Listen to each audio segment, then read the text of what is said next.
버뮤다 삼각지대의 완전한 진실 제 19편대 실종사건.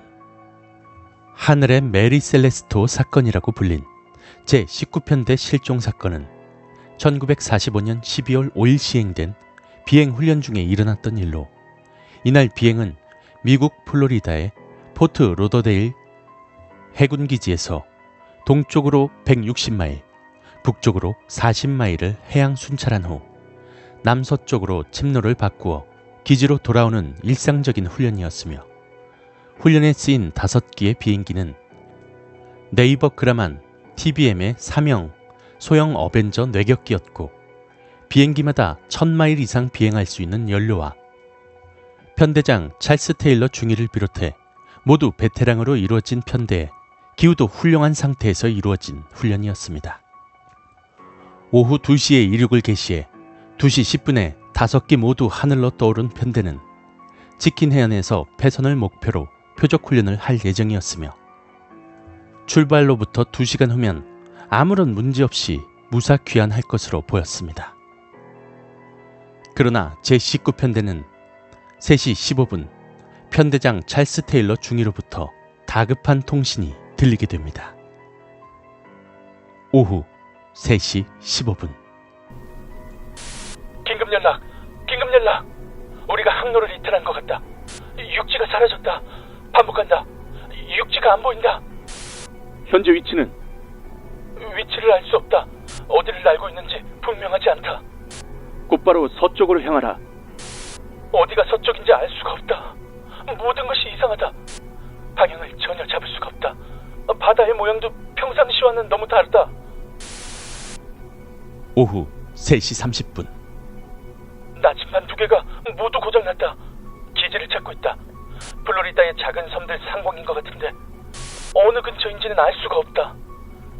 금방 조그만 섬유를 지나쳤다. 육지라곤 보이지 않는다. 오후 3시 45분. 우리는 흰색의 물속으로 들어가고 있는 것처럼 보인다. 모든 것이 기괴하며 바다는 우리가 보았던 것과는 너무나 다르다. 그리고 우리를 찾으려고 오지 마라 라는 수수께끼 같은 말을 남기고 통신이 끊겼습니다. 곧바로 구조팀이 구성되어 19시 30분 13명의 승무원을 태운 마틴 마리나형 구조비행기 넘버 32가 최후의 통신이 있던 곳으로 향했지만, 오히려 20시 30분 정규 보고도 없이 또다시 아무런 단서 없이 사라지는 일이 발생하며, 결과적으로 6기의 비행기와 27명의 사람들이 흔적도 없이 완전하게 사라지는 사건으로 발전하게 됩니다. 이에 300여 대의 항공기, 4척의 구축함, 잠수함, 18척의 해안 경비정, 조사정, 구조정, 민간기와 요트, 보트 수백 척이 사고 지역을 중심으로 4,100시간 동안 100만 제곱킬로미터를 구석구석 수색하며 바다와 하늘에서 동시에 전개된 버뮤다 삼각지역 역사상 가장 중요하고 대규모인 탐색 작업이 시행되었지만, 사라진 비행기와 파일럿은 물론 잔해와 구명대, 그리고 기름의 흔적조차 찾아내지 못했습니다. 결국 이 사건은 화창한 날의 해군 항공 사상 가장 불가사의한 조난으로 알려지며 불가사의한 미스테리로 남게 되었습니다.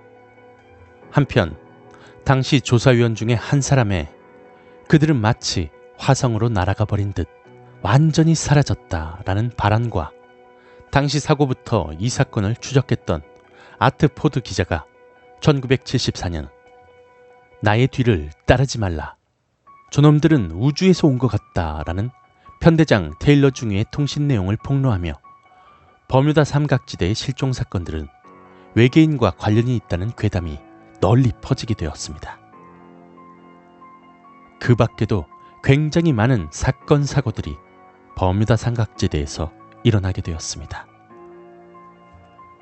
이는 실제로 버뮤다 해역에서 일어난 가장 유명한 사건인데, 당시 비행기에 탑승한 파일럿 모두가 베테랑으로 알려져 있지만, 사실은 편대장 찰스 테일러 중위를 제외한 나머지 4명은 훈련생들이었으며 각 비행기에 하사관이 2명씩 탑승했으나 편대장과 1명의 파일럿을 제외하곤 전원이 연습생과 마찬가지이며 이 훈련은 그들의 비행 훈련이었다는 것으로 밝혀졌습니다.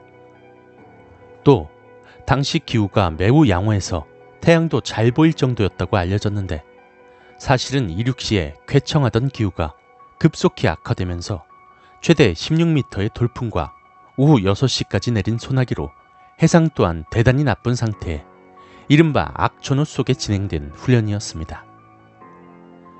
게다가 당시 가장 베테랑이자 편대장이었던 찰스 테일러 중위는 로더데일 기지에 전입해온 지 2주밖에 안 된 상태라서 그에게 버뮤다 삼각지대는 생소한 지역이나 마찬가지였죠. 이러한 악조건 속에서 비행 중이던 제19편대의 편대장 찰스 테일러 중위와 마지막까지 무선 교신을 한 무선기사 베이컨은 오랫동안 침묵을 깨고 당시의 사고 상황을 정확하게 증언하기에 이릅니다. 베이컨은 자신과 통신을 하면서도 찰스 테일러 중위가 정확한 위치를 파악하지 못해 당황한 채로 바하마 섬을 지형이 비슷한 플로리다키 섬으로 착각해서 1시간이 지나면 본토가 나올 것이라는 생각으로 북쪽을 향해서 엉뚱하게 비행하기 시작했으며 예상과는 달리 본토가 나오지 않자 멕시코만으로 들어가기 위해 동쪽으로 비행하면서 실제로 편대는 미 동부 해안선을 따라서 북쪽으로 올라가다 그만 대서양으로 들어가게 된 것입니다. 찰스 테일러 중위는 자신이 운항하는 지역의 지형지물에 익숙하지 않아 기계보다는 자신의 경험과 직관을 믿고 편대를 인솔했으나 불행히도 항로를 잃게 되어버렸으며 베이컨은 베이커대로 항로를 변경하라고 명령할 권한이 없어서 그들에게 큰 도움을 주지 못하고 말았죠. 또 당시 무전기로는 해당 지역에서 벗어나면 교신이 불가능했었는데 찰스 테일러 중위는 주파수를 돌리는 동안 통신이 끊기는 것을 두려워해 비상 주파수를 이용하지 않았고 버뮤다 삼각지대 내에서 비상 주파수를 잡아주는 여러 곳에 비상 조치를 받지 못하는 불운까지 겹치게 되었습니다. 거기에 본래 파도가 잔잔한 바다 위에서나 상당 시간 떠 있을 수 있는 기종인 어벤저는 풍속 시속 25에서 30노트의 강풍에 4m의 파고 때문에 순식간에 침몰했거나 소나기와 점점 거칠어지는 강풍에 의해서 시속 130km의 속도로 불시착한 가능성이 큰 것으로 밝혀지게 되었습니다. 그리고 당시 수색에 참여한 구조정은 넘버 32와 넘버 49 두 대였는데 서로 다른 항로를 택해서 최후의 보고자가 있었던 곳으로 향하던 넘버 49는 상공 1800m에서 강한 소용돌이가 있는 것을 목격했으며 갑자기 사라진 것으로 알려진 넘버 32는 날아다니는 가스탱크로 불릴 정도로 연료계통에 누설이 많은 결함기였는데 레이더의 위치가 포착되다가 갑자기 사라진 것은 누전이나 담뱃불 탓에 연료탱크가 폭발되었을 가능성이 크다는 것을 의미하며 그 당시 비행기 폭발 장면을 근처를 항해 중이던 선박과 사람들에게 목격되기도 하였습니다. 또 우리는 흰색의 물속으로 들어가고 있는 것처럼 보인다. 모든 것이 기괴하며 바다가 우리가 보았던 것과는 너무도 다르다. 우리를 찾으려고 오지 마라와 같은 통신은 실제로는 없었던 것으로 밝혀졌으며 아트포드 기자가 주장한 나의 뒤를 따르지 말라. 저놈들은 우주에서 온 것 같다라는 통신이 있었다는 정보의 출처가 어느 외딴 시골에 살던 무전사의 주장이었던 것으로 밝혀지고 말았습니다. 마지막으로 대대적인 수색 작업에도 어떠한 잔해를 찾지 못했던 것은 버뮤다 삼각지대의 미스테리로 볼 수도 있지만 당시 대서양의 망망대해에 있었던 끔찍한 악천후와 관련해 생각할 수도 있을 것입니다.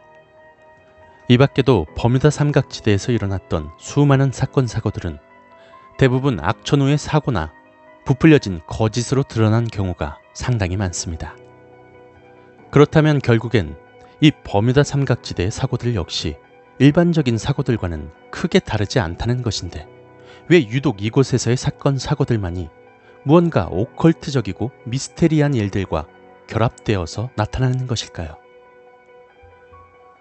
한 항공사의 안내원이 항공기가 예정보다 늦게 도착해서 불만을 제기하는 승객들에게 버뮤다 삼각지대를 피해서 비행하느라 늦었습니다 라고 말하자 승객들 모두가 박수를 쳤다는 우스갯소리가 있을 정도로 전설적인 존재가 된 버뮤다 삼각지대. 이 버뮤다 해역에서 수수께끼의 실종 사건이 일어난다라는 전설은 1974년 찰스 베리치가 자신의 저서인 버뮤다 삼각지대라는 책을 출판하며 그때까지 주로 버뮤다 해역의 단순 실종 사건에 대한 정보만을 다루던 것에서 벗어나 각종 음모론과 미스테리를 창작해 학문적이지 않으며 대중적으로 받아들여지기 쉬운 소재와 읽기 쉽고 재미있는 형태로 발전시킨 것이 20개 국어로 번역되어서 총 발행 부수가 500만 부가 넘는 세계적인 베스트셀러가 되면서 버뮤다 삼각지대는 결국 배나 비행기들이 완전히 사라지거나 배의 경우는 사람이 실종된 채 발견되는 우리의 개념으로는 도저히 설명할 수 없는 미스테리가 존재하는 지역이라는 공식을 널리 퍼뜨리게 됩니다. 이러한 버뮤다 삼각지대 붐 덕분에 수많은 작가들과 기자들에게 좋은 소재가 된 버뮤다 해역은 버뮤다 해역의 수수께끼 저자이자 비행 교관의 라이센스도 지니고 있는 로렌스 쿠시에 의해서 실제로는 많은 거짓말, 의도적인 왜곡, 사실 오인, 과장 등이 존재한 것으로 밝혀지게 되었습니다. 하지만 유독 다른 곳에 비해서 버뮤다 해역에서 이렇게 많은 사건 사고들이 일어나는 데는 그 이유가 있지 않을까라는 의문을 품을 수도 있습니다. 이 지역은 대표적으로 자장이 불안정한 지역이고 버뮤다 삼각지대 직경 300m 정도로 뻗어 있는 압축 응결지대라고 불리는 지대의 자력과 중력 때문에 갑작스러운 변화가 쉽고 예견할 수 없는 바다 회오리와 뇌우, 그리고 재난의 증거마저 지워버리는 매우 빠른 소용돌이가 일어나는 곳입니다. 또한 버뮤다 삼각지대에서 방출되는 메탄 수화물이 바닷물 속에서 떠오르면서 바닷물의 밀도가 극히 낮아지며 결과적으로 부력을 약화시켜 선박과 구명정마저 침몰시키고 비행기의 엔진 고장을 일으키기도 한다고 하네요.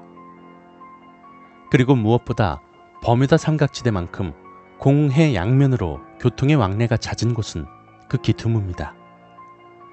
미국 해안경비대가 발표한 바로는 연간 버뮤다 삼각지대 부근에서 구조를 요청하는 선박은 약 15만 척 중에서 1만 척 정도이며 실제로 실종되는 경우는 극소수라고 하네요. 실제로 1975년 미국 연안에서 한 해 동안 소식이 끊긴 배는 총 21척이고 그중 버뮤다 삼각지대에서 사라진 것은 4척에 불과하며 통신과 선박, 비행체의 기술이 발전한 현재는 버뮤다 해역의 사고가 현저히 줄어들었다고 합니다. 한편 버뮤다 삼각지대의 수수께끼를 푸는데 지대한 기여를 한 로렌스 쿠시는 버뮤다 삼각지대에 대해서 이런 말을 남겼습니다. 이 미스테리를 푸는 가설은 존재하지 않습니다.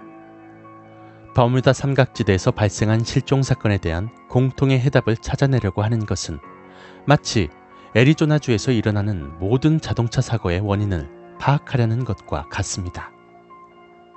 어떤 사고에도 만능인 가설을 찾는 것보다 개개의 사건을 독자적으로 조사하면 수수께끼는 저절로 풀리기 시작할 것입니다. 라고 말이죠. 사실 우리는 런던에 본거지를 둔 세계 최대의 보험조합인 로이드 보험조합이 이 버뮤다 삼각지대를 위험지역으로 분리하지 않고 보험료 산정에도 별다른 문제가 되지 않는다는 것에서 이미 버뮤다 삼각지대의 미스테리에 대한 완전한 진실을 알 수 있을 것입니다.